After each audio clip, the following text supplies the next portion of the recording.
مولاي صل وسلم دائما أبدا على حبيبك خير الخلق كلهم مولاي صل وسلم دائما أبدا على Bismillahirrahmanirrahim. Assalamualaikum warahmatullahi wabarakatuh. Bismillahirrahmanirrahim. Qala mu'allif rahimahullahu ta'ala nafa'ana Allahu bihi wa bi ulumihi fid dharain. Amin. Hari ini Al-Baqarah. Al-Baqarah. Lembu. Bismillahirrahmanirrahim. Nisab pertama lembu. Wa awwalu nisabil baqari salasuna. Start perkiraan dikiranya nisab untuk keluarkan zakat lembu ni bila mana kita mempunyai ternakan lembu sebanyak salasuna 30 ekor. Bila ada 30 ekor, fayajibu fiha tabi'un. Dan maka wajib untuk mengeluarkan satu tabi'. Apa itu tabi' itu? Tabi' itu adalah ibnu sanatin wa dakhala fi thaniyati. Anak lembu jantan yang berumur setahun dan telah masuk pada umur kedua, setahun lebih. Kenapa dia dinamakan tabi'? Tabi' ni dalam bahasa Arab ikut. Tabi' mengikut, jadi ikut je. Dia namakan tabi' sebab apa? Wa summiya bidzalika litabaiyatihi umahu fil mar'a. Kalau siapa bela kambing? Bela kambing. Su. Mana su ada? Su. Kalau lembu, dia kurang daripada 2 tahun, memang dia akan ikut mak dia. Mak dia pergi situ, dia pergi situ. Dia tak akan pergi dengan yang lain, dia akan ikut mak dia je kan. Itulah nama tabi'. Dia tabi', dia ikut je mak dia. Dia tak akan dapat berdikari. Mak dia makan kat situ, dia makan kat situ. Kadang tu bulu dia tu, bulu macam kucing lagi dia. Bulu dia tak macam lembu yang kita tengok, lembu dewasa. Dia lembu budak-budak lagi. Kalau siapa pernah main kuda, kuda yang umur macam tabi' ni lagi nakal, lompat sana, lompat sini. Dia pergi tendang orang tapi tak sakit lah. Lembu kuda kecil cuba kuda besar, ICU. Kalau kuda, siapa pernah main kuda, jangan duduk belakang kuda, jangan pegang dia punya buntut kuda kalau tak nak kena tendang. Kalau lembu, dia memang dia tendang juga. Kalau pernah tengok video orang nak sembelih korban tu, macam-macam komplikasi video. Ada orang kena tendang lembu kan. Masuk kat situ pula. Ni tabi'. Tabi' tadi tu dia ikut mak dia. Ke mana-mana je mak dia tu pergi. Dekat sini dia ikut ke mana? Fin mar'a. Kat mana ibu dia tu pergi, dia akan pergi dekat tempat gembala tu. Tabi' tu lembu jantan. Walau akhraja tabi'ah. Dia ada tak marbutah. Kat tadi tabi' jantan, tabi'ah ni betina. Kalau dia tak ada tabi' jantan, macam mana dia keluarkan tabi' betina? Ada za'at bitarkil ula. Boleh. Bila kita bayar zakat tabi' itu bukan pakai tabi' tapi tabi'ah yang betina sebagai ganti daripada tabi' yang jantan, maka hal itu mencukupi dengan nilai yang lebih utama. Maksud dia kalau boleh lah maksud dia.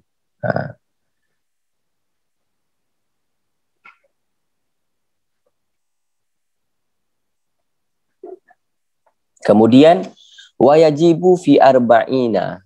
Kalau lembu dia tu dah sampai 40 dah. Banyak lembu su, 40 ekor.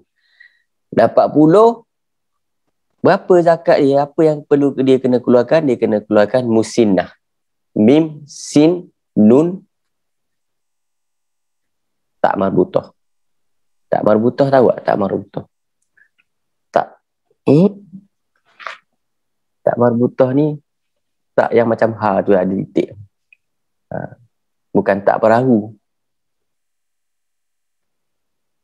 Tu tak maftuhah. Maftuhah dia tu terbuka. Tak dia macam ni. Marbutah dia macam ni. Tak tu. Mim, sin, tak. Musinnah. Mim, sin, nun, tak marbutah. Musinnah ni apa? Musinnah ni umur dia berapa? Laha sanatani wa dakhalat fi thalithati. Musinnah ni umur 2 masuk 3. Kalau 40 ekor dah lembu, keluarkan anak lembu yang nama musinnah. Kenapa dia nama dia musinnah? Wa summiya bidzalika litaka muli asnaniha. Dia dinamakan musinnah sebab apa? Sebab gigi dia tu dah komplit. So pernah tengok tak gigi anak lembu?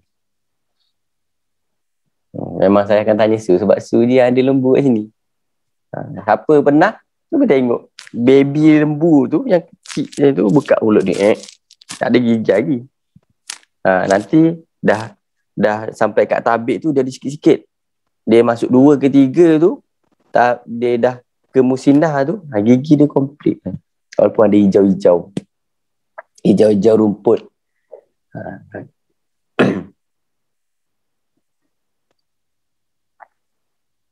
Siapa pernah tengok? Tak pernah Lalu ruginya hidup dah 20-30 tahun tak pernah tengok benda tu.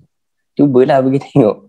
Nanti balik kampung Tehar balik kampung, pergi tengok lembu. Kenapa tengok lembu? Sebab nak keluarkan zakat.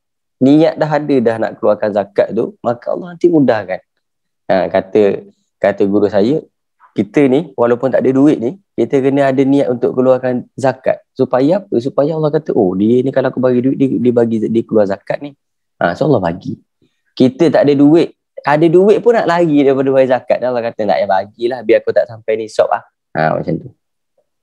Jadi kita kena ada, walaupun duit tak ada kan, ada niat nanti nak sedekah ni, nak sedekah, nak bayar zakat.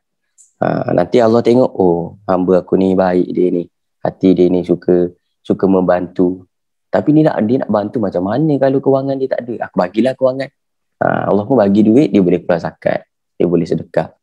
Tapi kalau yang dah ada duit, alasan, oh macam mana aku nak lagi macam mana nak helah?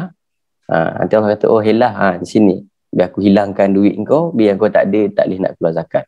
Na'udzubillah min zalik. Jangan sampai kita ada niat ataupun fikir ataupun nak buat macam tu, sampaikan Allah ni kecewa dengan kita.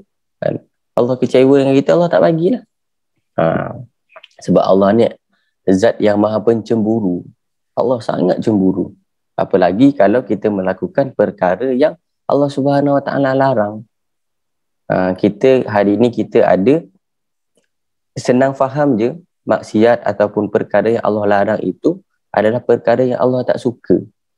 Kalau kita nak dapatkan cinta Allah, selalu guru saya masa belajar Ihya Ulumuddin, beliau mengatakan kita memang orang yang banyak dengan dosa, mungkin kita hanya dapat ungkapkan dengan kata-kata saja, saya cinta Allah, I love Allah, I love Rasul. Okeylah ada, daripada kita tak ada langsung ungkapan tu. Semoga saja dengan ungkapan tu dimasuk ke hati. Tetapi untuk kita dapat faham macam mana maksud ataupun hikmah daripada perintah dan larangan yang Allah berikan kepada kita tu. Kita ni Allah Subhanahu Wa Taala sayang. Allah sangat sayang kepada kita. Kepada hamba ni memang Allah sayang. Dan bila Allah sayang, maka Allah Subhanahu Wa Taala berikan perintah dan larangan. Macam contohlah kita ada someone yang kita sayang. Apakah perasaan kita apabila dia melakukan perkara yang kita tak suka? Contoh, dia suka kita post. At least dia tak suka kita delete. Bila kita delete, dia maju Dia maju sampai ke subuh. Sampai ke esok, sampai ke sebulan, dia merajuk. Tu contoh manusiawi, cinta manusiawi. Ni cinta Allah Subhanahu Wa Taala kepada kita. Allah kata jangan buat. Sebab apa jangan buat? Sebab saya sayang. Bila kita buat, maka Allah Subhanahu Wa Taala merajuk. Bukan kita nak kata Allah merajuk, tetapi ni gambaran supaya kita faham. Bila Allah Subhanahu Wa Taala merajuk, apakah tidak adil kalau Allah Subhanahu Wa Taala berpaling daripada kita? Allah Subhanahu Wa Taala murka kepada kita, marah kepada kita. Tu secara manusiawi tu adalah sifat yang wajar. Sebab tu guru saya selalu pesan, dunia ini memang tempat ujian. Tempat uji. Tempat kita ni diuji dunia ni. Dan kita kena tahu bahawasanya Allah Subhanahu Wa Taala uji kita ini bukanlah sebab Allah nak tahu. Allah dah tahu, Allah serba tahu. Tetapi Allah uji kita untuk kita tahu, biar kita tahu keimanan kita tu setara mana. Contoh, boleh saya bagi contoh, macam kita masuk kelas. Contoh, setiap pagi Abang Syamil akan tanya. Bukan Abang Syamil tanya kepada kita tu, Abang Syamil tak tahu. Abang Syamil tahu, tetapi Abang Syamil nak uji setara mana keilmuan kita, setara mana kepentingan kita kepada masa depan kita, tabung jangka masa panjang kita. Dia akan tanya. Abang Syamil akan tanya. Bukan Abang Syamil tanya tu, Abang Syamil tak tahu. Allah Subhanahu Wa Taala uji kita dengan ujian itu. Bukan Allah tak tahu iman kita, Allah tahu. Tetapi Allah uji adalah untuk Allah bagi tahu kepada kita, biar kita tahu. Oh, setara ni ujian. Bila sibuk sangat dunia, solat pun sampai jadi tinggal. Na'udzubillah min zalik. Sebenarnya ujian kesibukan itu adalah Allah nak uji kita setara mana kita keimanan kita. Ada orang Allah uji dengan kebahagiaan. Dengan bahagia dia sedih. Pelik. Dengan Allah uji dia kebahagiaan, dia sedih. Contoh, Allah bagi dia kewangan yang banyak contoh. Tetapi dia sedih. Dia tak boleh tidur, pening, fikir orang nak rompak dia. Fikir macam-macam. Tapi ada setengah orang Allah uji dia dengan kesusahan tapi dia happy.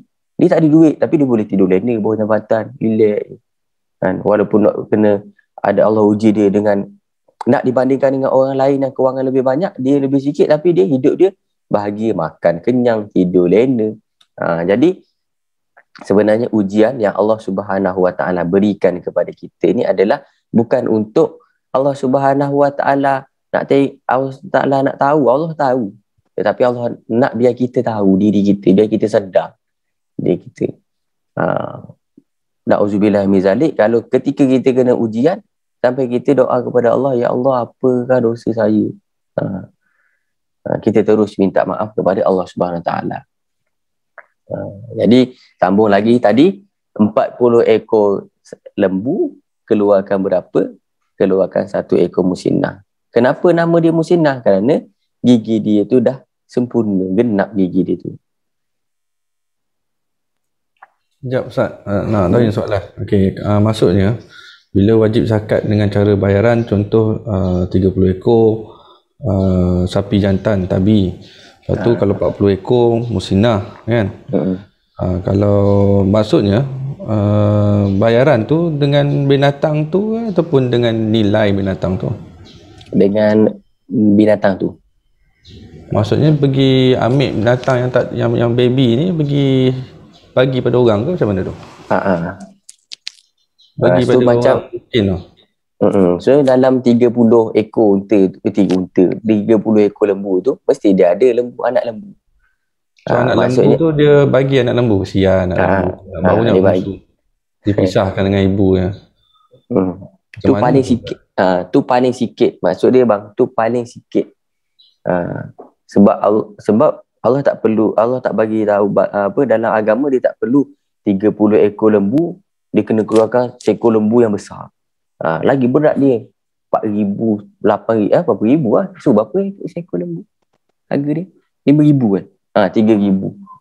30 ekor lembu kena keluarkan 3,000. Kalau anak lembu berapa ratus. Jadi dia nak keluarkan zakat tu dia tak berat. Tak, soalan dia maksudnya dia keluarkan zakat tadi tu dengan benda tu lah, binatang tu lah. Binatang tu, lembu tu. Boleh juga dia tukarkan dengan senilai. Boleh tukar dengan senilai lah. Senilai. Okay, baik. Macam harga lembu tu kalau jual tabik tu 200, keluarlah RM200.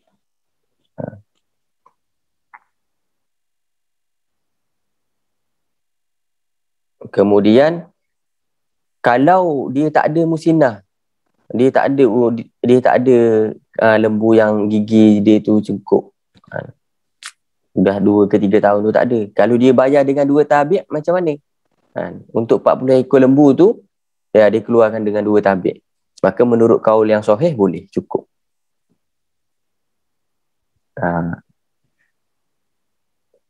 Wa ala hadha, kemudian terakhir, wa ala hadha abadan fakis. Mudah aja kalau lembu. Wa ala hadha abadan fakis fi mi'atin wa ishrina salasu musinnatin au arba'u atbi'atin. Seterusnya, selepas daripada 40 itu, maka buatlah quotation, kira-kira. 40 lagi, 40 lagi. Sehingga dalam mi'ati wa isrin, 120 lembu, maka zakat wajib boleh membayar dengan 3 musinnah ataupun 4 tabi'. 40, 80, 48, 12.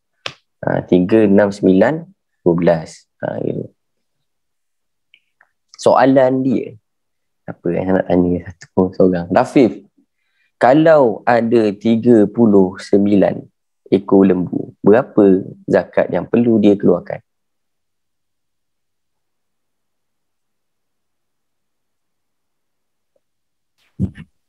Jawapannya 1 tabik. 1 tabik. Kalau 41? 1 musinnah. Faham? Faham tu. Yang tu kiraan dia. Sampai 40 naik ke 80, so 2. Naik ke 120, 3. 3 musinnah ataupun 4 tabik. Macam tu kira zakat lembu. Senang.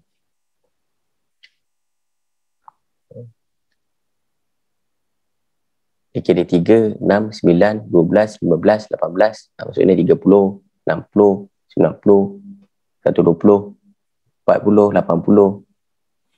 48, 12, 120. Okay. Dia punya perkiraan dia tu macam tu. Kalau sampai haul setahun, lembu dia baru 39, dia tak wajib lah. Bukan dia tak wajib. Dia bayar tu lah, musinnah. Dia tak wajib keluar 39 tabik. Dia tak perlu keluar lagi musinnah. Masuk 40, dia baru bayar musinnah. Faham? Harga dia lain su kan. Harga lembu setahun ke 2 tahun dengan 2 tahun ke 3 tahun, lain harga dia. Berapa kira-kira? Tak tahu. Tapi yang penting memang lain lah. Kalau tak sama, tak ada pula dia menjadi perbezaan dalam untuk mengeluarkan zakat tu. Ada yang nak tanya pasal lembu? Tapi ni lembu yang apa? Baik. Lembu jantan ke, lembu betina ke, sama saja. Yang bezanya lembu ni kat mana? Kita ulang balik ke syarat dia tu, syarat wajib zakat tu ada satu. Dia gembala. Dia gembala ke tak gembala? Kalau dia gembala wajib zakat. Kalau lembu ada, sebab ada sesetengah tempat tu lembu dia tak gembala. Kita orang panggil lembu malas. Dia duduk je kat rumah tu, kat dalam kandang dia tu. Orang bawa rumput, bawa dedak, dia tidur, makan, begak. Tu. Sebab tu ada istilah lembu kenyang. Kita tengok kat situ lah. Kadang masa praktikal tu, saya banyak pergi kat kampung-kampung tengok macam tu ada lembu yang besar gila. Lembu tu. Berapa ratus juta rupiah atas harga dia. Memang mahal. Jadi lembu tu dia makan, tidur. Sampai tu saya teringat. Sebab dalam kelas masa kuliah tu, Ada Syekh pernah marah, dia kata antar kalbar macam lembu tidur. Mula-mula kita tak faham lembu tidur macam mana. So bila tengok, oh mak macam ni lembu tidur, dia tidur dengan tarik-tarik. Kalau tuan dia tak basuhkan. So macam masa dalam kuliah tu kita tak faham kiasan tu lembu tidur. Apa Syekh ni kata lembu tidur? Itu biasa je. Tapi bila kita tengok, mak hinanya kita di mata dia kalau tidur masa kuliah. Jangan tidur apalagi masa kerja. Masa kuliah tu zaman dulu. Masa silam tu, kata guru, kata ada sahabat baik saja, dia kata masa silam ni kita boleh ibaratkan macam apa? Macam Allahumma salli ala Muhammad, set mirror. Kita anggap masa silam ni macam set mirror. Kita boleh nak tengok, tapi untuk jaga-jaga hati-hati kita ke depan. Kalau kita selalu tengok masa silam kita tengok je side mirror ni apa jadi, kita akan accident. Betul. Tetapi kalau kita tengok depan je, kita tak tengok side mirror, kita pun boleh accident. Maksudnya jangan sampai masa silam kita tu kita lupa terus. Sampaikan kita accident kat depan. Kita buat lagi benda yang sama. Jadi masa silam kita tu biarlah dia menjadi kenangan dan kita bertaubat, jangan mengulangi lagi, insya-Allah. Dulu ada kenangan tidur masuk kuliah, kat office kita tak tidur. Contoh. Wallahu a'lam. Semoga apa yang kita dengar Allah Subhanahu Wa Taala beri manfaat. Sama-sama kita dapat amalkan dan sampaikan. Maulaya salli wa sallim daiman abada